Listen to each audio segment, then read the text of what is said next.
Hello my dear students, तो welcome back. कैसे हैं आप लोग?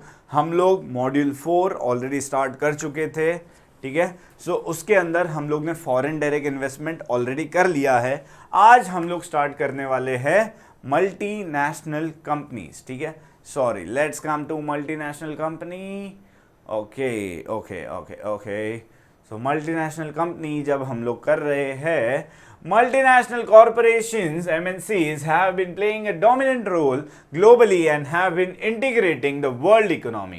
However, their role and contribution to the process of the growth and development of less developed regions are controversial. मतलब developed countries के अंदर तो MNC बहुत अच्छा ग्रोथ एंड डेवलपमेंट दे रही है, लेकिन जो डेवलपिंग कंट्रीज है वहां पे MNC कुछ ज्यादा फायदा दे रहा नहीं है। बोले तो MNC का definition, MNC is a corporation that has its facilities and other assets in at least one country other than its home country. जहाँ पे वो होम कंट्री है, उसके अलावा दूसरी कोई एक कंट्री के अंदर भी अगर उसका एसेट्स है, उसका बिजनेस है, then it is called as multinational company. It has offices, production units in different countries and usually have a centralized head office, जहाँ पे एक हेड ऑफिस से पूरा कंट्रोल होता है, कोऑर्डिनेशन होता है globally. MNCs are now officially designated by the United Nations as transnational corporations, TNCs बोला जाता है उसको। Nearly all multinationals are American, Japanese, west European. Examples are Nike, Coca Cola, Walmart, Amazon, Microsoft, Honda and BMW. Okay. Multinationals in India.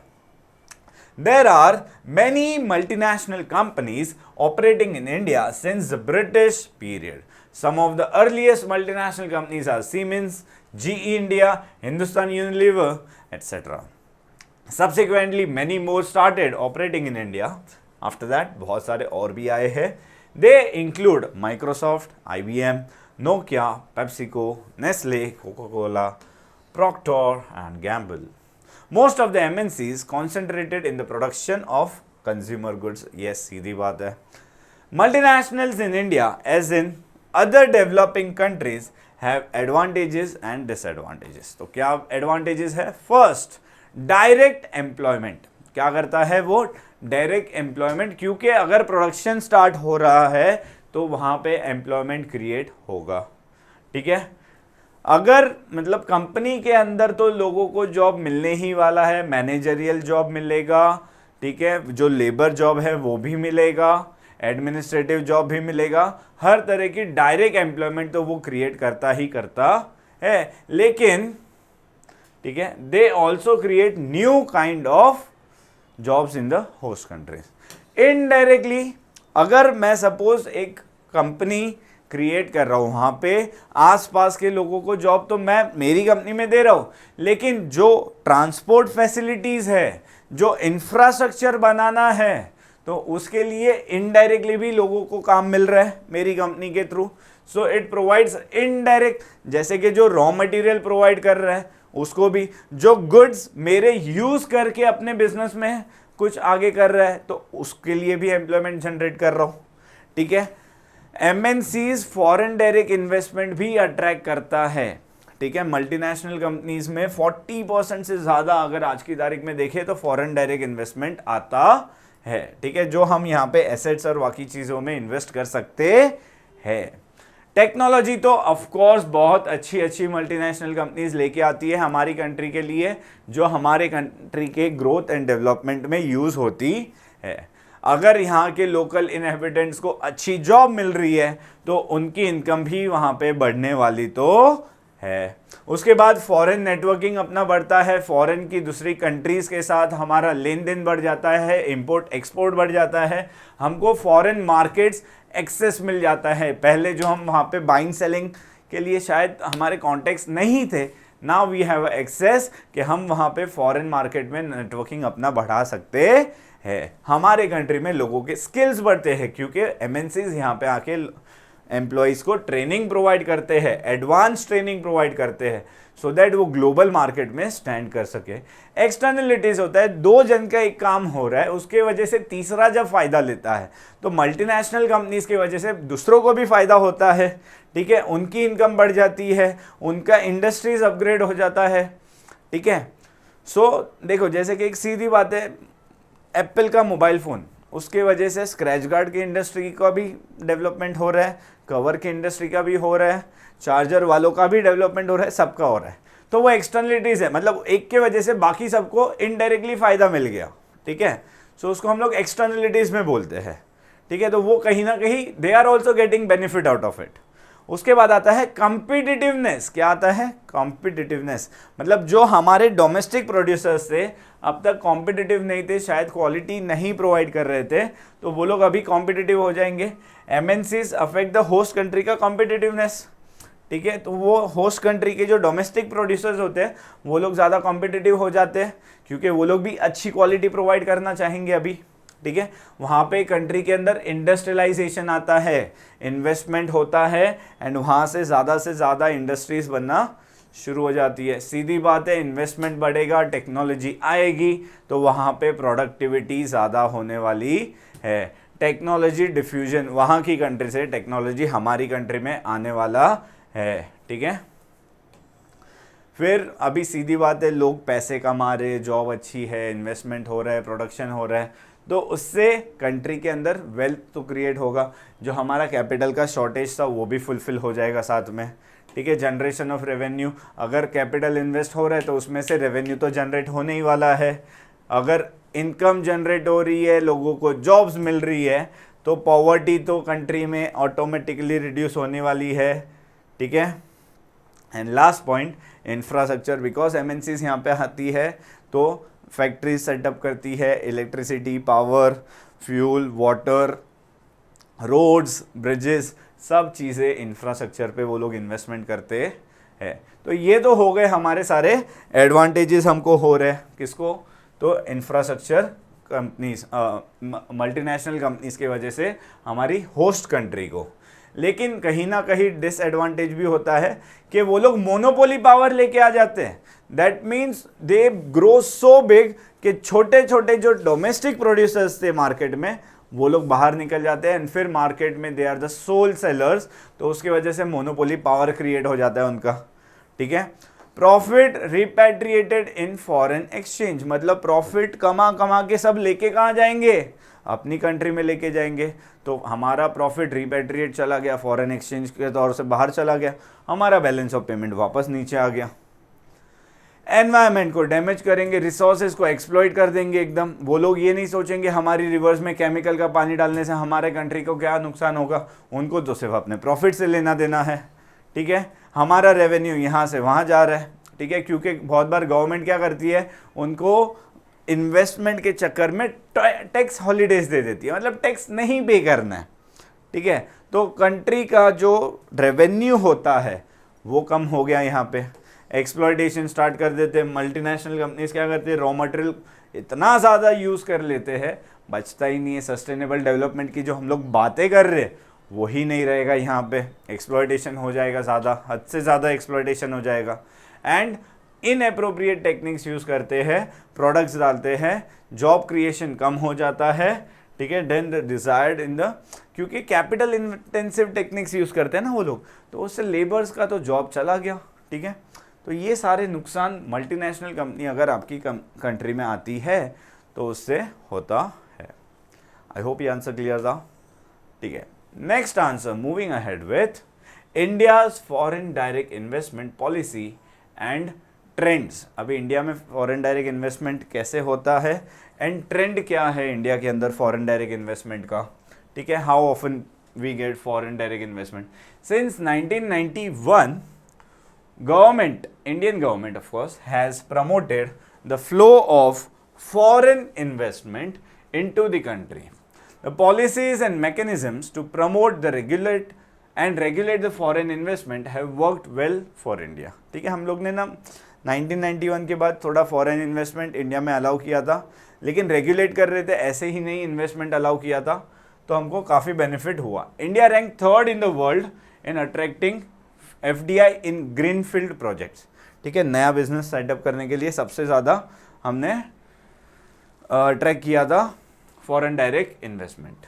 तो कैसे हुआ, policies क्या थी? तो new industrial policy 1991 gave a major push to inviting the foreign direct investment. In new industrial policy 1991, the government introduced automatic approval up to 51%। ठीक है, foreign ओनरशिप्स इन 34 priority sectors है। अगर आप वो सेक्टर में फॉरेन डायरेक्ट इन्वेस्टमेंट कर रहे हो तो अप टू 51% अगर आपका शेयर है तो आप डायरेक्टली फॉरेन डायरेक्ट इन्वेस्टमेंट कर सकते हो ऑटोमेटिक रूट से।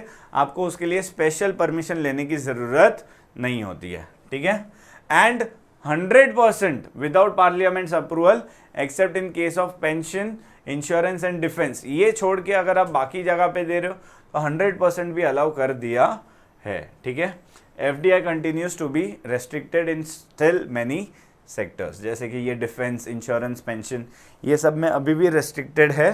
ठीक है, वहाँ पे आपको अप्रूवल लेने की ज़रूरत है अगर आपको 100% स्टार्ट करना हो, एफडीआई करना हो तो। ठीक है, फिर एफडीआई के रूट्स देखो, मैंने बोला ऑटोमेटिक रूट जहाँ पे आपको अलग से अप्रूवल लेने की ज़रूरत नहीं होती है, आप जो एप्लीकेशन है वो बेस के आप डायरेक्टली स्टार्ट कर सकते हो। गवर्नमेंट रूट जहाँ पे प्रमोशन बोर्ड होता है, ठीक है, पार्लियामेंट और बहुत सारे प्रोसीजर्स है, वो आपको फॉलो करके फिर ही आप इन्वेस्टमेंट कर सकते हो। ठीक है, उसके बिना आप इन्वेस्टमेंट नहीं कर सकते।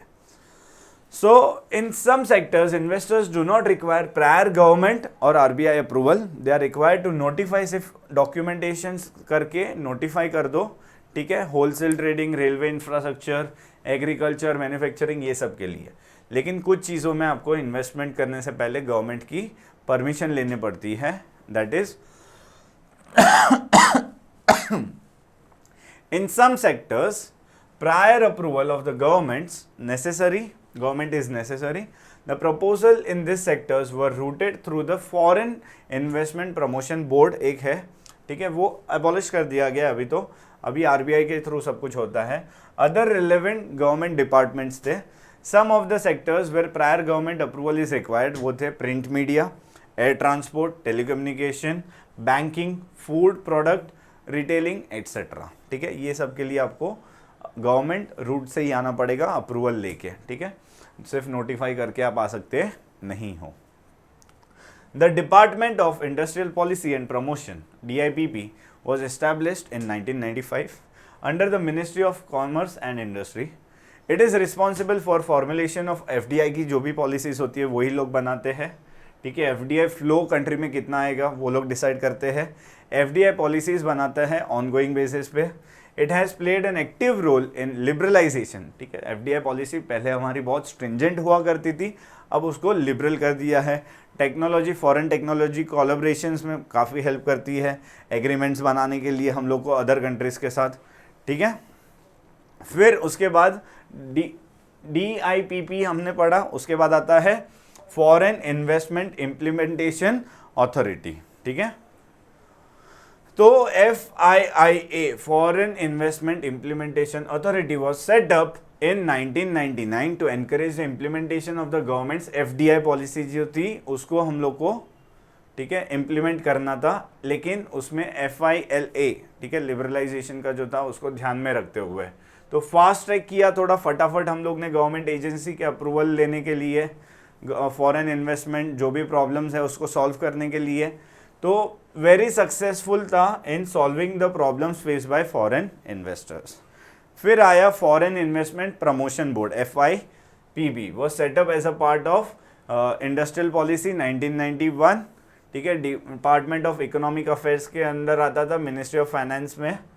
It roles included promotion of foreign investment, चाहते हैं हम लोग ज़्यादा से ज़्यादा है, फटाफट क्लियरेंस देने फॉरेन डायरेक्ट इन्वेस्टमेंट के जो प्रपोजल्स थे। ठीक है, and on August 28, 2017, DIPP announced the revised FDI policy. The FDI policy 2000 incorporated various notifications regarding issues faced by the government during the past year. ठीक है, तो जो भी प्रॉब्लम्स थे उसका सॉल्यूशन निकालते हुए क्या बोला उन्होंने, एबोलिशन ऑफ FIPB। ठीक है। इन जून 2017 government issued a notification by FYPB को हम लोग ने एबॉलिश कर लिया। फिर introduction of foreign investment facilitation, promotion की जगह पे आपको फैसिलिटेट कर रहे हैं, आपको हेल्प करेंगे हम लोग, ठीक है, ये पोर्टल के थ्रू। उसके बाद आइडेंटिफिकेशन ऑफ कॉम्पिटेंट ऑथोरिटीज, कौन सी ऑथोरिटीज है जो हमें इसमें एक्चुअली हेल्प कर सकती है, कॉम्पिटेंट ऑथोरिटी CA एम्पावर, ठीक है। FDI applications, for example competent authorities in respect to single brand, एक brand, multiple brand, food product के लिए कौन है, ठीक है। In case of financial services competent authority is the department of economic affairs under the ministry of finance. तो हर चीज़ के लिए कॉम्पिटेंट अथॉरिटी कौन सी है आपको उसके लिए वो स्पेसिफाई कर दिया गया। Introduction of standard operating procedures, एक फिक्स प्रोसीजर बना दिया, से वही प्रोसीजर फॉलो किया जाएगा।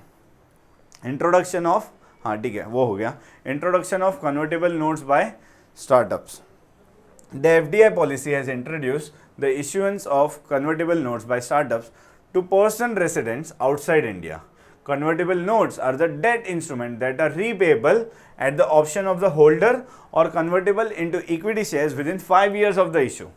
ठीक है, 5 साल के अंदर उसको या तो जब चाहिए तब वापस ले लो या तो शेयर्स में कन्वर्ट कर सकते हो। इससे क्या हो रहा था, फॉरेन इन्वेस्टमेंट कंट्री में बढ़ रहा था।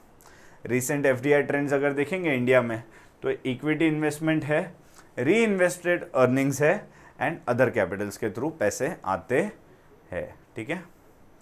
अब सीधा आगे बढ़ते हुए, yes, foreign direct investment policy 2020 latest हमारा क्या कह रहा है।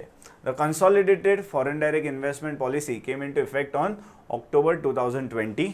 One of the major changes in the policy is in response to COVID-19 में जो हुआ, in response to sudden change in India's economic position as a result of COVID-19, the government of India announced a review of FDI policy। ठीक है, हम लोग ने वो time पे अगर पता होगा तो देखो योगी जी ने एक साथ कितना सारा इन्वेस्टमेंट यूपी में लेके आए थे, फॉरेन डायरेक्ट इन्वेस्टमेंट, ठीक है, टेक ओवर्स के थ्रू, ग्रीनफील्ड इन्वेस्टमेंट के थ्रू, मर्जर्स के थ्रू, बहुत सारा स्टार्टअप और वो सब करवाया था, ठीक है। Okay, fine. So, according to the review, a non-resident can invest in India subject to FDI policy except in those sectors or activities which are prohibited. ठीक है. However, an entity of a country which shares land border with India where the beneficial owner of an investment into India is situated or is a citizen of such country can invest only under the government route. मतलब हमारे border sharing countries जितनी भी है वो लोग को अगर यहाँ पे फॉरेन इन्वेस्टमेंट करना है 100%, तो भाई आपको तो कंपलसरी गवर्नमेंट रूट के थ्रू ही आना है। साला इधर आके तुम फंडिंग करोगे, यहाँ की कंट्री, यहाँ से पैसा कमाओगे और यहाँ पे टेररिस्ट लोग को तुम फंडिंग दोगे, बिल्कुल नहीं चलेगा, ठीक है। इसके लिए गवर्नमेंट ने स्ट्रिक्टली बोल दिया कि भाई अगर फॉरेन डायरेक्ट इन्वेस्टमेंट लाना है हमारे बॉर्डर शेयर करने वाली कंट्रीज़ को तो गवर्नमेंट के थ्रू आओ, approval, no automatic route allowed for your, ठीक है। हाँ, तो देखो यहाँ पे further a citizen of Pakistan और entity incorporated in Pakistan can invest only under the government. Pakistan वालों को तो स्ट्रिक्टली बोल दिया है कि आप लोग तो इंडिया के अंदर डायरेक्ट इन्वेस्टमेंट कर ही नहीं सकते हो, ठीक है। यस, तो that's it, I think so. इसमें हम लोग को प्रिटी मच क्लियर है क्या होता है foreign direct investment, multinational companies in India. So इसी के साथ हमारा 4th मॉड्यूल भी यहाँ पे कंप्लीट होता है। सो अगर आपको वीडियो अच्छी लगी हो तो लाइक करो, शेयर करो एंड सब्सक्राइब करो।